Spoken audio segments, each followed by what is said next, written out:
Bonjour Denis Ferrand. Bonjour. Vous êtes directeur général de Rexecode. Alors tout le monde a peur depuis la fin de l'année 2018, début 2019. Les prévisions de croissance sont partout revues à la baisse, notamment en Chine, dans les pays émergents, aux États-Unis, au Japon, en Europe. On se soucie énormément de l'Allemagne. Vous avez publié auprès de vos membres les perspectives de l'économie mondiale 2019-2023. Alors, est-ce qu'il faut s'inquiéter de ce coup de froid conjoncturel? Est-ce qu'on assiste à un changement de régime de croissance grave, à une entrée en récession?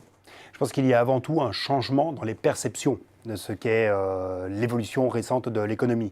Et si vous me permettez la formule, c'est que quelquefois il n'y a pas pire prosélyte que les derniers convertis.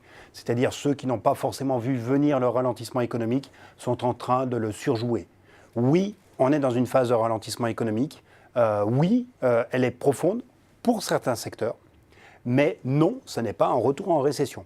Donc c'est un ralentissement et qui en plus est même par beaucoup d'aspects relativement bienvenu. Je m'explique. Tout d'abord, vous avez une grande concentration de ce ralentissement sur quelques secteurs spécifiques.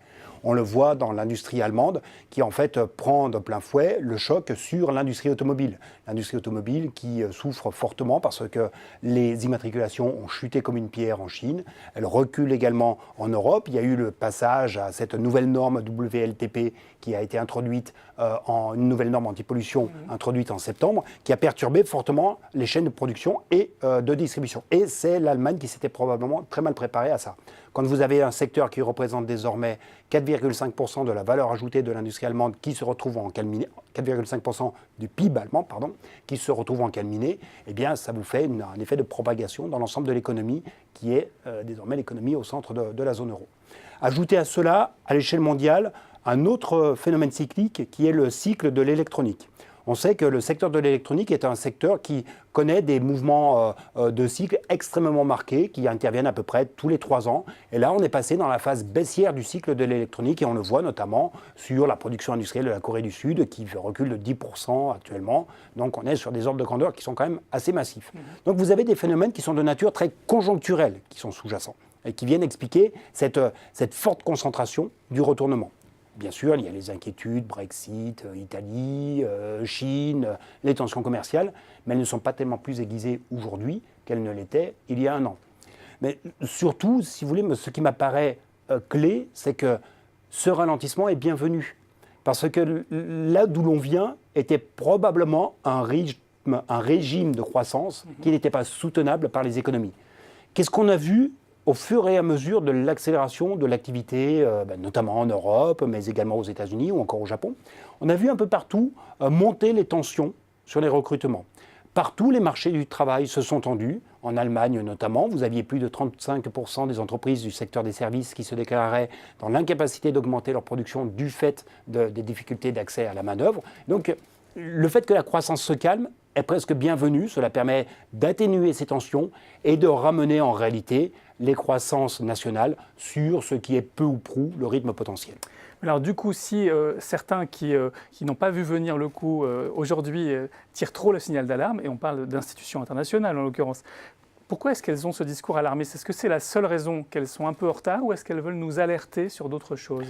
Oui, en fait, elles utilisent le mot croissance pour alerter sur des dérives qui sont intervenues pendant cette phase de forte accélération que l'on a connue en 2016, 2017 et encore début 2018.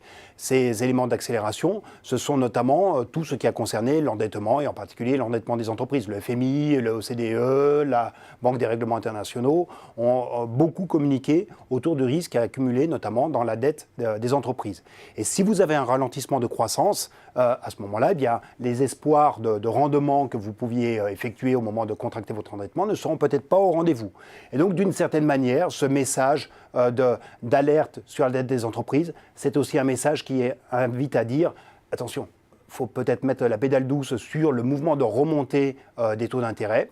Et c'est de fait ce qui s'est produit avec les États-Unis qui, entre la communication de décembre de la Fed, où il y avait encore une montée des taux directeurs, et celle qui est intervenue un mois après, vous aviez un total changement de pied qui était intervenu parce qu'il y avait eu cette forme de révélation d'un ralentissement économique un peu plus fort qui pouvait venir menacer des entreprises qui se sont fortement endettées, et en particulier aux États-Unis. Donc Denis Ferrand, un ralentissement, pas une récession. Et en ce qui concerne la France, un ralentissement moins prononcé même? La France est dans le même mouvement. D'ailleurs, ce ralentissement, en réalité, il s'est déjà produit. il s'est produit en 2018.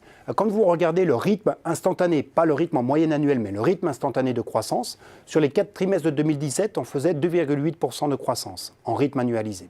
Sur les 4 trimestres de 2018, on ne faisait plus que 0,9% chaque trimestre. Donc ça veut dire 0,2 en instantané. En fait, la division par 3 du rythme de croissance est intervenue entre 2017 et 2018.